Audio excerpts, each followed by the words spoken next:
What's up, everybody? It is your sis and your friend Crystal Whitaker right here on the Morning Jam podcast, where we talk about any and everything. Personal, old snaps and claps. It's a dang good day to talk about a few things. So let's get into it. What's up, everybody? It is your sis and your friend Crystal Whitaker right here on the Morning Jam podcast. And I am super excited to have my super guest on today. The one and only. Nobody knows, but everybody knows. Mr. Keith Wonderboy Johnson. What's up? I'm gonna go. Yeah, that'll crowd go wild. What's up, Keith? How's it going? I'm great. How are you? Listen, I'm great. I am so great, especially to have you on the Morning Jam podcast. I think I have watched you sing ever since I'm sorry to say this, was a little girl. And just running around with my brothers, them singing your songs. So I want to let my fans, the people that watch my Morning Jam, get to know Keith Wonderboy Johnson and a little bit more about what goes on in your life. So tell us a little bit about who you are and where you're from. Well, Keith Wonderboy Johnson. I'm a black man from Brooklyn, New York. Born and raised, Quartet baby. Mama said I came out the womb saying, "Can I get a witness?" My dad and my uncles were singing. That's how I got into the family group, and I just started singing at the age of 5, and I've been there ever since. That's awesome. So you did say, like, I saw, like, you got your name Wonderboy because you could sing really well at the age of 5, right? Yeah, that too. I was actually like a child prodigy. By the time I was 4, I was playing drums in the church. And then, like I said, my dad and my uncles had a group, and I used to follow them behind. And I had, in church, and they found out I could sing. So by the time I was 5, I started singing with the group. And by the time I was 6, we opened night for the Mighty Clouds of Joy, and Joe Lagan and Johnny Mark, the manager of the Mighty Clouds of Joy.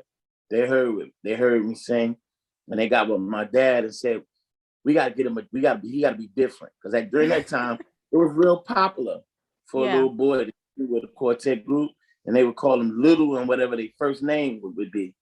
So they don't want that. So they came up with the nickname Little Wonderboy. Okay, awesome. Yeah. Well, I'm sure you dropped a little. I'm glad you did, because you, like you said, you're a man now. We don't want to say little man or little Wonder Boy. I over the years, once I turned about 16, they dropped the little part and they were just calling me the Wonder Boy. So then I went to college, and after I graduated, I didn't sing while I was in college. So after I graduated, I came back to singing. And when my dad passed me the mantle and I took over the group, I did a new picture and I put Keith Johnson. And my dad was like, "No, I put too much sweat, tears, and to the name the Wonder Boy." So he said, "Figure it out." So I did the first picture. I was like, okay, maybe I can put Keith Wonderboy Johnson.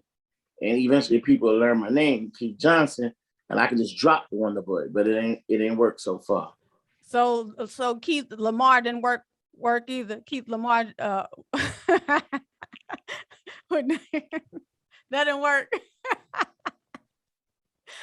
Funny. Nobody knows that. Google. How I go to Google and get that out?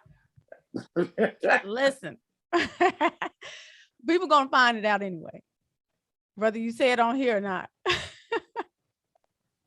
So you don't like the name? No. Why?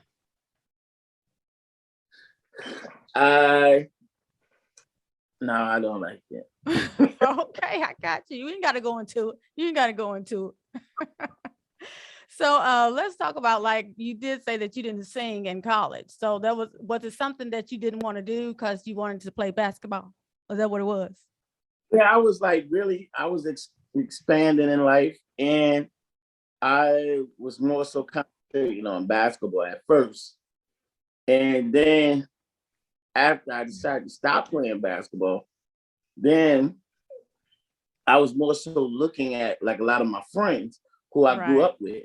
I had a lot of friends that was actually, they were different parts of different R&B groups. Some was solo and they were getting it. Then it really struck home when my god brother, who was also singing with me with the gospel, he became the lead singer of an R&B group. And they were signed to Sony Michael Jackson onto Michael Jackson's label. So Well, I why was didn't just, you why didn't you go that way with them? Like, since you could sing and I sing really well. did. I actually did. I was playing my role. I was the roadie at first. Okay. And then some band member changes. And the manager who knew me, he told the people from the radio company, well, we already have a replacement. Our lead singer's god brother, he's already in the house because he's our roadie manager, and we could put him in the band. But my god brother was like, no. He was like, no, no. For one, he was, I don't think it wasn't no jealousy or nothing like that. But he didn't want the group because he knew my purpose. And he was like, I'm producer of the gospel group. And he said, I already know I'm gonna do this temporary thing. The R&B thing is temporary, but gospel, especially quartet gospel, that's your purpose. And that's why he didn't let me through. Yeah. So you actually been in Quartet, man, for so long. So how many years you been in Quartet? Go on and tell it. Carried 2. It would be approximately 43 years. Wow. Wow. So you just didn't want to do anything else but Quartet, because there's always like the contemporary, there's the praise and worship, there's all the genres in the gospel industry. So you never felt to go any other, or put it even in that mixture of it. That with me, like I said, I was a quartet baby being under my dad, and then dad was a businessman in New York. So my dad actually owned he owned the barbershop. So the barbershop was like a man cave for different pastors and singers. I literally used to see, I used to carry little conversations with greats such as Joe Lagon, Clarence Fountain, the Five Blind Boys, Wow. Willie Neal Johnson, a lot of your quartet greats. That's who I came up around. Man, I'll tell you that, like the Five Blind Boys, they come out on stage. Like I remember seeing one of them holding the shoulders, walking out. They would just do that. I mean, they were just the bomb too. Like, that's amazing. Yeah. Shirley Caesar, I remember talking to Shirley Caesar at a young age, and I had my dad took a kindergarten picture. That's back in the day when they used to blow them up. He blew up my kindergarten picture and put Little Wonderboy at the bottom. And at age like 6, I signed that picture to Shirley Caesar. So it was like, really, I was ordained and picked out to do that specifically. Wow. So as of going around the city as a young man, I was the Little Wonderboy, but they knew, Quartet, when they bring the whole basically the whole community of gospel together, they knew what I was going to do. Now they knew I could sing the other things because, I've been in choirs. I was in the Harlem Boys choir. Like I said, I grew up with, New York greats, Hezekiah Walker, James Hall. Yeah. We grew up in church together. So I could sing the music. And, I came up with Bishop Nowsley under the training of the Bishop now, Nathaniel Townsley, and like every aspect, and especially when it comes to New York gospel, all of them, from Timothy Wright, Albert Jamison, Institutional Mass Choir. I came through all of that, but then they was like, but no, he's the quartet singer. So that's awesome. Like, you were like around the mainstream quartet singers, like, so yeah. So did you ever feel like you were like the lesser one of all? Because you said Hezekiah Walker, all of those, like those are like the top quartet singers. Like, did you ever feel less, or like, I got it together, I can do it too?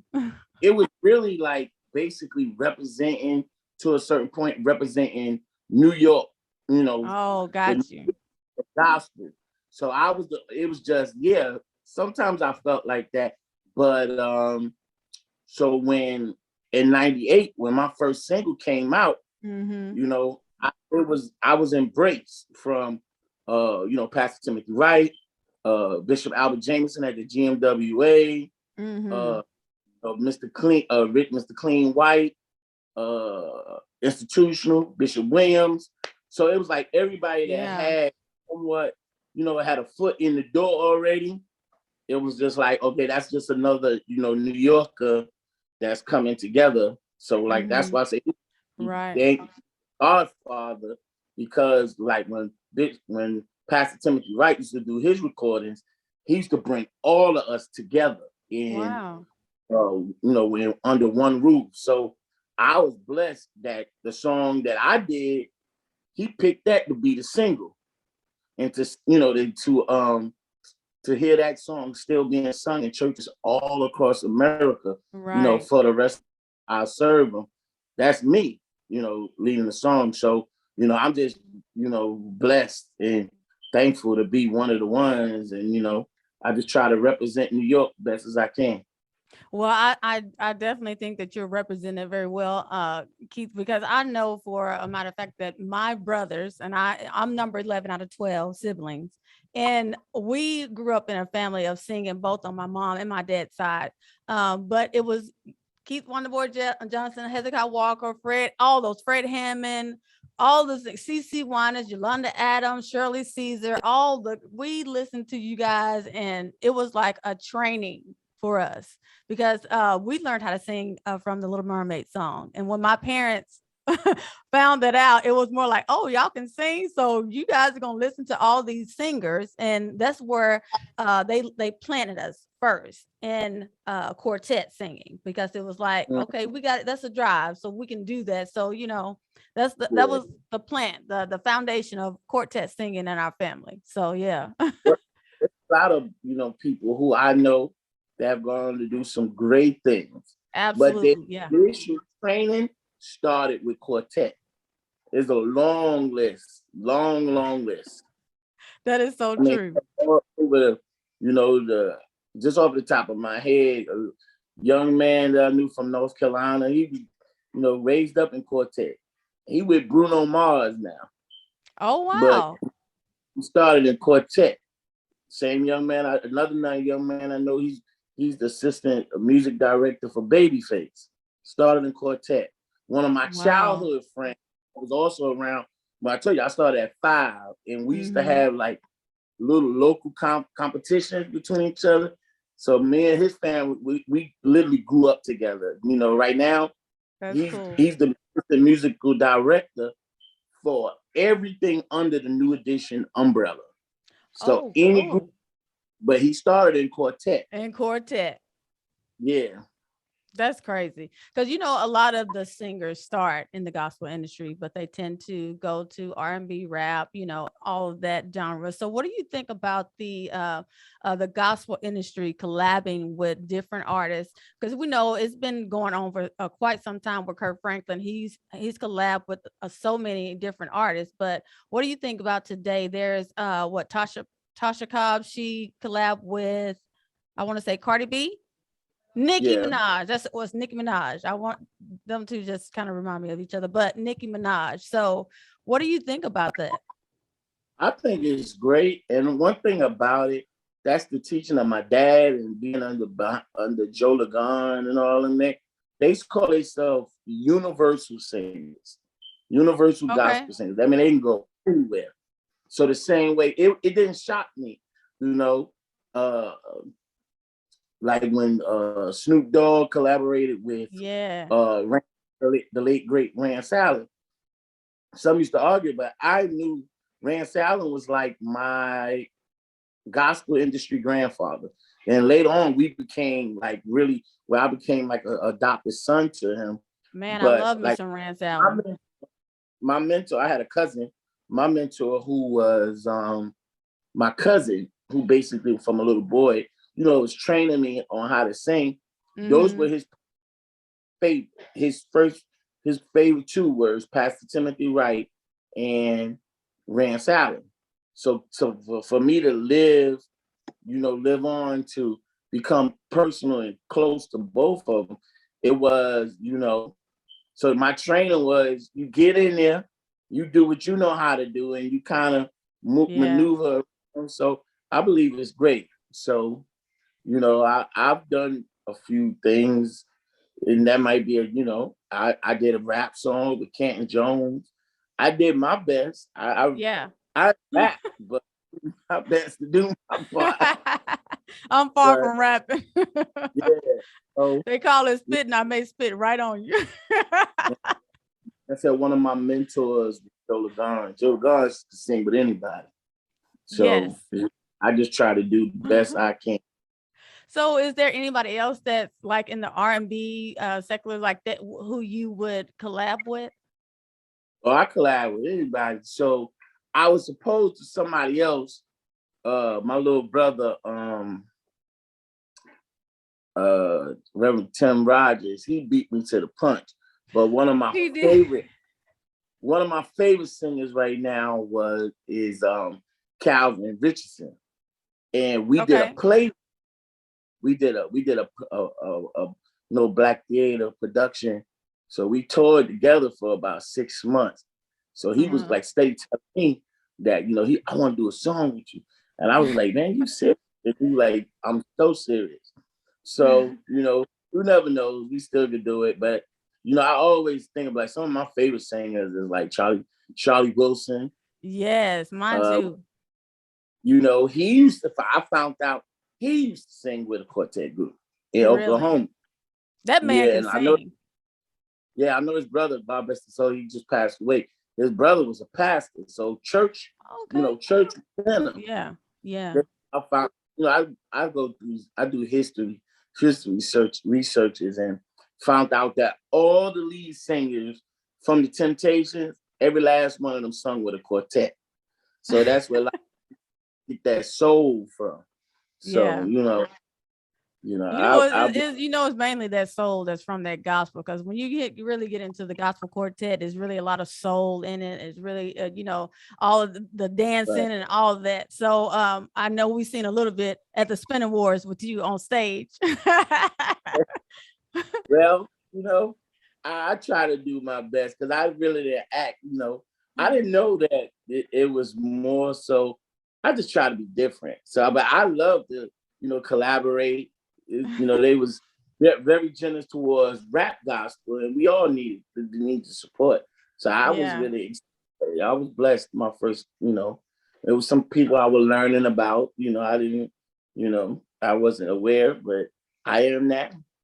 That's cool. So who has really kept you, really stood behind you, that really kept you and pushed you to keep going in the quartet, even in the gospel industry?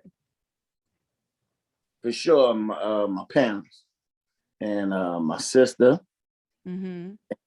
I have a god brother, my best friend, he's been my best friend since we were 4 years old. Wow.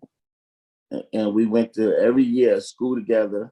And at 49, we still best friends. And we tell our children we've been rocking with each other since we was 4, no breaks. And I have to admit, off the top, a lot of our legends and veterans in the business, they gave me a lot of support, especially like Joe Lagarn. Joe Lagarn introduced me on my first CD. Wow. And Harvey Watkins Jr., the Canton Spiritual, has been very influential. I learned a lot from the Williams brothers. They very. I was blessed. Like a lot of the veterans from, like I said, Joe Lagarn, Harvey Watkins Jr., Willie Neal Johnson, Rance Allen, Timothy Wright. Man, it's so many. And they all Evangelist Shirley Caesar, Pastor Shirley Caesar. I'm sorry.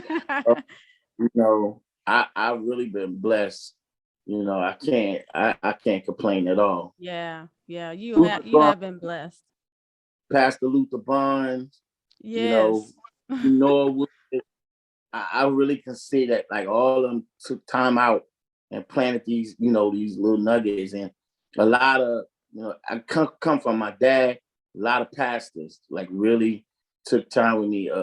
Like people like Richard, Mr. Clean White, Mm-hmm. uh, the entire Clark sisters, the family, you know, I don't take it for granted that at any given day, if I get a problem or I want to ask something, I can just pick up the phone and so that's why I try to, be accessible to the up and coming Right. artists as much as So I. what do you think that the artists now that's in the gospel industry have those nuggets that was placed with you growing up? Do you feel like they have that now? It depends. It depends on which artist. I mean, what I try to tell the new artists that nobody is an overnight success. Mm-hmm.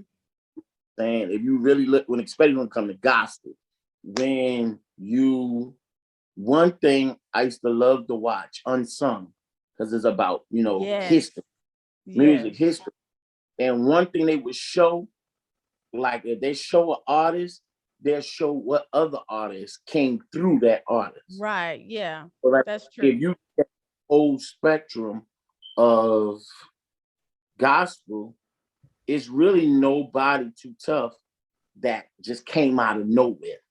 Mm-hmm. And, and it came most anybody you see, they're connected to somebody. So Yeah. like I literally remember going to Chicago, singing for Sweet Holy Spirit, Bishop Larry Trotter in Chicago. And at that time, Vashawn Mitchell was just the praise and worship leader. I mean, he was the minister of music. Yeah. And and look, where he is today. Same thing with Tasha Cobb. I remember going to she was under Pastor William Murphy, who me and him actually, were friends because we was on the same label and we used to talk. And I got a lot of remember, all different artists remember them. I remember when James Fortune, he was brand new when we were on Yeah. a same label. So I literally, I'm proud of him as a big brother. And I remember, going to Higher D in Houston, Texas, and he was the minister of music. And from there, I met Zacardi. He was singing in the on praise team, and like, musicians in there. All those guys is like, top level producers, songwriters, and all over the world now. So, Yeah. it's really nobody. I try to tell, the young artists to be humble because there's nobody you can name that's really out there that just boom, came out of nowhere and went straight to the top. They had to serve and they had Yeah. to do their part of learning and serving under somebody. Yeah.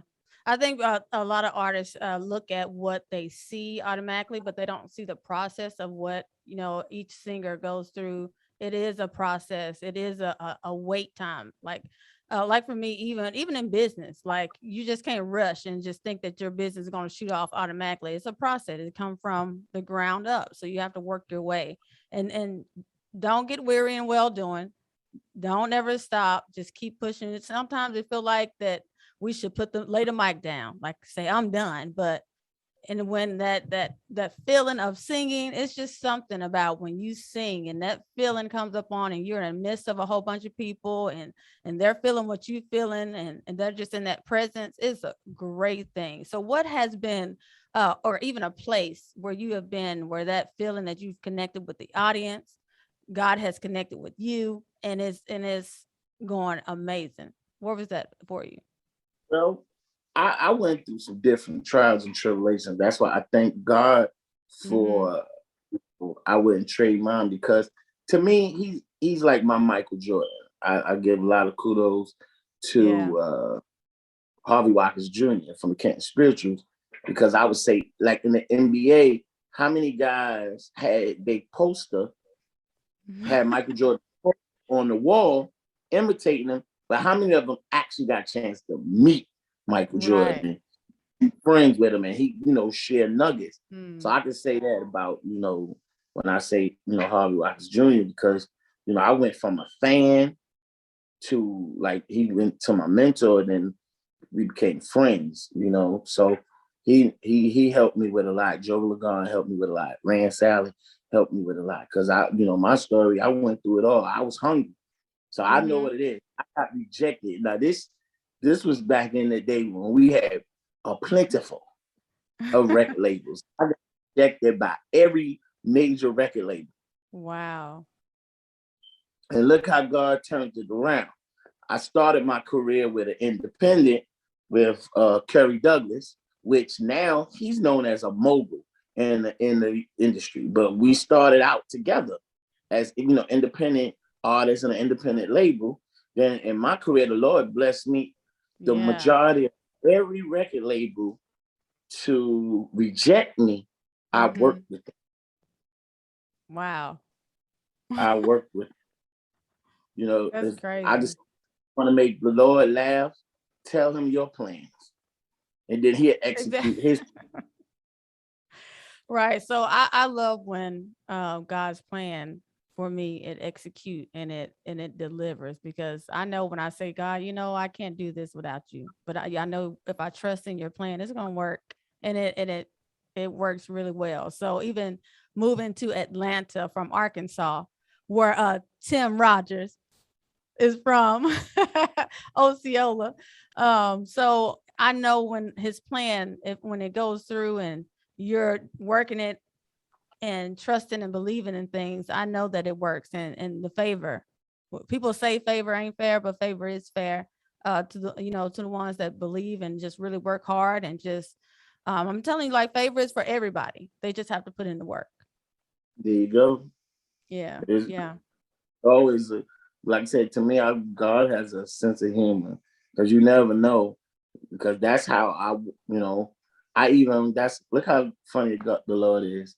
I went to Dallas, Texas, and one of the persons I used to watch on TV, Beverly Crawford, wound up being my sister. So I came there for an event, and so we had to separate. So, you know, I'm sometimes I could be a little spoiled. So I like somebody from that area to, you know, help me out, whatever. Right. So she introduced me to a young lady and her husband, and said, you know, they're gonna look out for you while you're here in Dallas. Wound up being a young lady. So when I met her, she was like, yeah, my name is Barbara, and I sang too, and she happened to wind up being on a concert with me, and she was like, yeah, man, I sung with God's Property, and you know, Oh, wow. she was like, I experienced some things, but she said, forget about me. You need to hear my little brother. So I was like, your little brother? She was like, yeah, him and my nephews, they could sing. So, you know, I was like, okay, we'll get, I said, what's his name? And she told me his name. And about 2-3 months later, we were on tour, and we went to the Ritz Theater in Blytheville, Arkansas. So I'm sitting in the dressing room, and it's an older theater. I can hear through the wall whoever that's on the stage. So I come out, I'm like, yo, whoever that is on that stage, them boys is blowing. They found up Rogers. And then, you know, we met, we spoke. Then I get a call again from her the next day, was like, yo, my little brother told me that he met you. And I was like, oh, that's what you was talking about? And you know, the Lord put it on my heart. My childhood friend was now an executive at Malaco Records, and they wanted to do like to push the new talent, and they did a record, and I did I put forth a record, produced a record called Keith Wonderboy Johnson Presents the Rising Stars of Quartet. Yeah. And on that CD, I put Tim Rogers was one of the artists that was on there, and he took the world by storm, and he been gone. Did. Yeah. Yeah. So I've known Tim Rogers for some years now. And of course, Osceola, I lived in Cave City, Arkansas, moved to Batesville, which was like 14 miles apart. But Osceola was 3, maybe 4 hours away from Batesville. But me and my sisters sing, and we used to travel, you know, all over the place and sing. We even opened up for Mary Mary in Minneapolis. Like, eesh, I don't remember. It's maybe 17. Yeah, it might have been like that, 2017, 2018. And we really was just like overjoyed with that. But with Tim Rogers, we met him and it was more like family because, okay, you're from Arkansas, we traveled, we even sung at different events together, you know, so he's like family to me as well. But that's why, you know, I try to help the young artists and let them know how we were saying earlier, favor ain't fair. Yes, it is. Because Yeah. guess what? Everything ain't about singing. Sometimes it's about relationships. That's why you got to Right. remain humble because they don't understand. Part of favor is sometimes the Lord touching somebody else's heart Right. to Yeah. want to plant and help you and help your ministry, help your business or whatever it is. But your attitude, your attitude is stank and Right. stuck on, the person might not want to help you.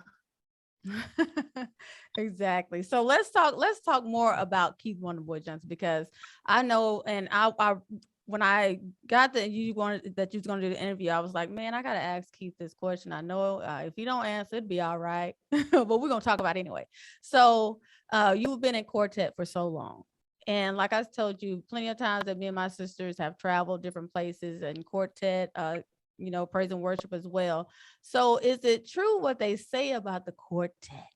You know, they always say the Quartet is always about, how should I put this? I don't want to put it too bad, but I'm going to say is Quartet more of a genre of the gospel industry of more men connecting with women and women connecting with men, even with the ring on the hand that says, oh, okay, that's all right.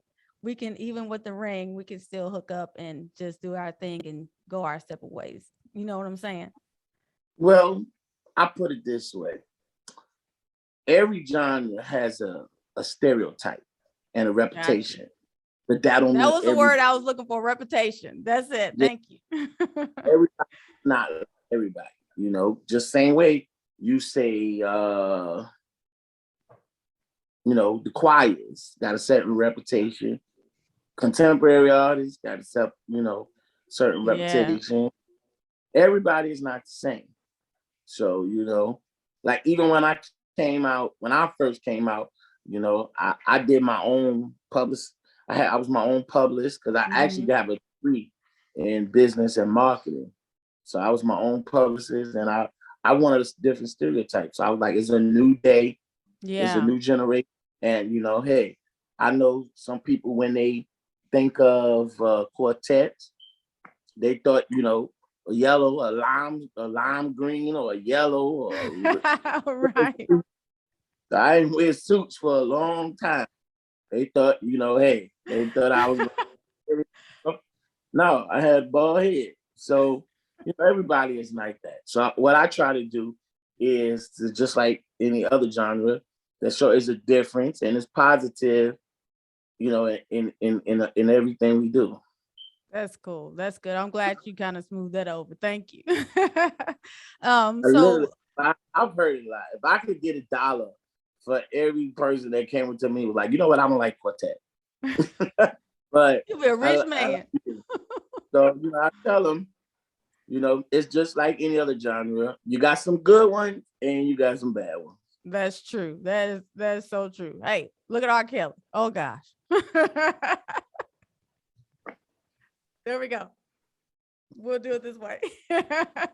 So let's talk about like what you have accomplished within all of these years of singing. So you have got six-time Stellar Award winner, 2-time Dove nominee, and then you're like the CEO of the Wonder Spirit production, like you were saying, gospel, in the gospel industry. So how do you feel about all of these awards? I'm sure that there's plenty of more that you can tell me more about awards. So what do you think about the awards? Do you feel like it is when you're working so hard in the gospel industry and then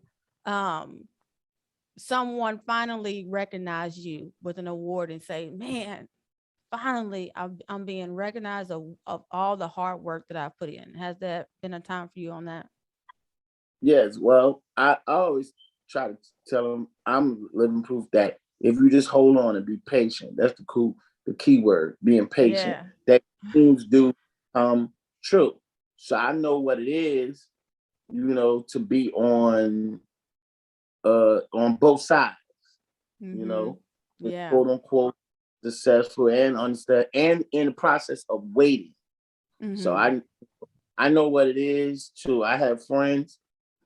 I was at Stella's first time I was at Stella's. I was so excited. I was taking pictures with the ice sculpture. And then too, I'm just blessed because I remember. Okay, we dropped our first national CD in '98, and I'm blessed to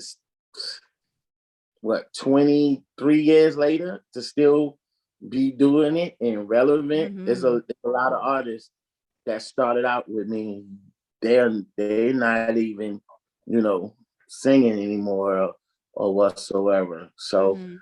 I know how it is. So I just take it with each his own, and I'll just, Yeah. count blessing. Yeah, that's good. I love that. And congratulations on your hard work, Keith. I'm calling you Keith. I can call you Keith.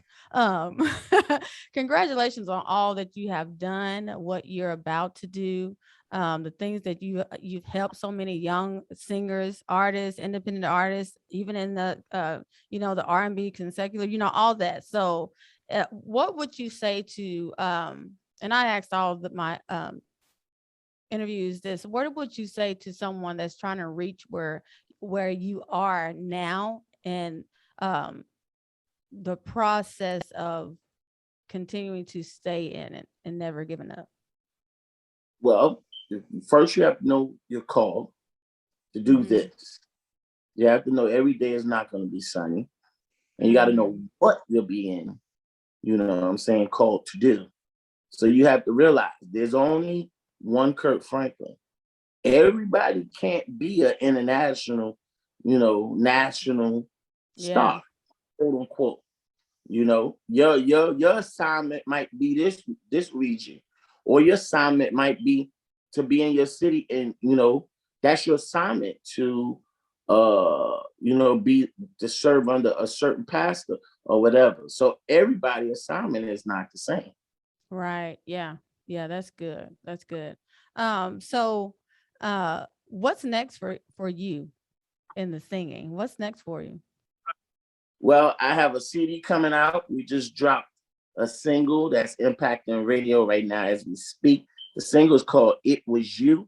The new project is called "Restructure, Renew, and Reunion." Top of the year, it'll be out. We still waiting on this. We're putting together a tour, but with these numbers, it fluctuates. Yeah. To have a production company where I would also put together, concerts and tours for certain organizations and churches, radio stations, and a whole nine.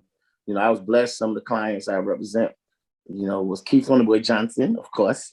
I was blessed to work with Bishop, before he passed away, Bishop Rance Allen, Pastor Timothy Wright, the Kent Spirituals, the Clark Sisters, Dorinda Clark, Richard, Mr. Clean White, Kalante Gavin, J.J. Harrison, and many, many more. So, as as time go by, I got a lot of plans. I launched a radio show, the Timeless Music radio show, where you Oh, can hear awesome. the quartet traditional gospel music. So I just try to stay busy. I try to keep it fun because Yeah. that's the most important. You got to keep it to your passion, which what you love to do. I love gospel. I love quartet, traditional gospel music, and I'm just trying to get get us back to just a piece, some attention on what they say the mainstream. But I'm blessed, everybody. I have to realize that too. Everybody ministry is not made for mainstream or whatever, they want to call it, how the young people put it today. So I just be grateful for whatever he put in front of me. I take it as well. I take it all fun. That's cool. That's cool. We definitely appreciate the work that you have done and put behind your music, because it definitely has helped the young as well as the seasoned people. So we are so grateful of you. Congratulations, Keith, on everything that you have done and put out, and just it's a blessing. It's a blessing. When I seen you the first time, that was in Las Vegas at the Stella Awards, and we were being so silly. And in the casino, I can't even talk. In the casino, we were being silly. It was me and my two other sisters. Do you remember that? Yeah, because that's I believe in just having a good time. So when I Stella's, it's always just joke. Yes. And we had a really great time. I was like, man, is this Keith Wonderboy having fun and being silly like this? You have those ones that you meet that's been in the industry so long, like yourself, and you say, wow, okay, these are great people. And then you have those ones that like really let you down, be like, man, you forgot where you come from. I'll be laughing at the early folks that be at the slot machines, like, oh Lord, come on this time. I know I'll be doing that. Come on, Jesus, hit these numbers. It's my turn. Well, we appreciate you right here on the Morning Jam podcast with your sis and your friend Crystal Whitaker. Keith, let people know where they can reach you, where they can get a hold of you. I'm a country girl. I would normally have said a hold of you, where they can get a hold of you. Everyone, it leak out. Yeah, every once in a while it does. Social media on Facebook is at Keith Wonderboy Johnson. My fan, how they say the artist page is at Keith Wonderboy Johnson. Instagram is at Keith Wonderboy Johnson. Twitter is at Keith Wonderboy J. And even for those that's kind of stuck in that middle, like me, you can even email me at KeithWonderboyJohnson@gmail.com. Well, we appreciate you. I appreciate you. My fans are going to appreciate you right here on the Morning Jam podcast with your sister and your friend Crystal Whitaker. It has been a pleasure and an honor to have the legendary, the one, the Quartet. Yes, Keith Wonderboy Johnson right here. Keep watching. Bye. If you enjoyed this podcast, tune in each week on thinkingoutloudnetwork.com. Be sure to subscribe, hit that notification bell, and share with your friends and family. Until next time, peace.